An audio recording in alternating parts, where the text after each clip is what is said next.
State officials joined scientists and academics at UMass Boston to explore collaborative strategies for enhancing climate resilience in our communities at the Resilient Mass Summit, where leading experts and activists strategize on how to urgently address the imminent threats of climate change.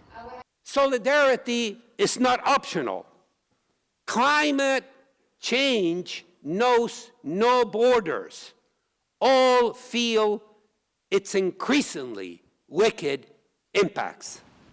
We must move beyond division and narrow self-interest and embrace solidarity and shared resilience, standing together behind concrete actions and policies, prioritizing climate resilience for the public good.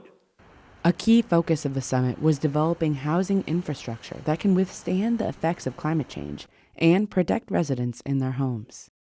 Whether it be with more significant storms, flooding events, the intensity of heat that we need to make sure that we're building housing, particularly housing for our most vulnerable residents, the elders, folks with disabilities, young children, in ways that will allow them to withstand the coming impacts of climate change, to really make sure that we're keeping them as healthy and safe as well as housed.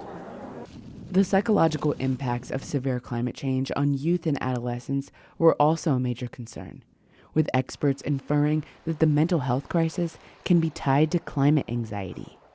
We also have to think about the psychological impacts of climate change and how we can build resilient youth and adolescents here in Massachusetts who can understand what's happening, take action, and protect themselves from everything that they're hearing around them. I think we all know that there is an epidemic of depression and anxiety in youth and adolescents around the country and here in Massachusetts. And one of the largest drivers of that, if you actually dig into the data, is fear around climate change. So there's a lot of work that we need to do to build that individual resiliency in our youth and our adolescents as they prepare for what's to come. Boston Mayor Michelle Wu emphasized the need to appreciate the many gifts of our extraordinary planet and the importance of building solidarity and resilience to sustain our connection to Earth. So many of the ways in which we feel most connected to our homes and our communities are through the lens of the parts of the natural world that we enjoy most, that make us feel that sense of childlike wonder and delight. And that is also at stake in what we are fighting for. The ability for us to be connected to this earth, to enjoy all that each generation of humanity has passed down through those connections that Mother Nature makes possible.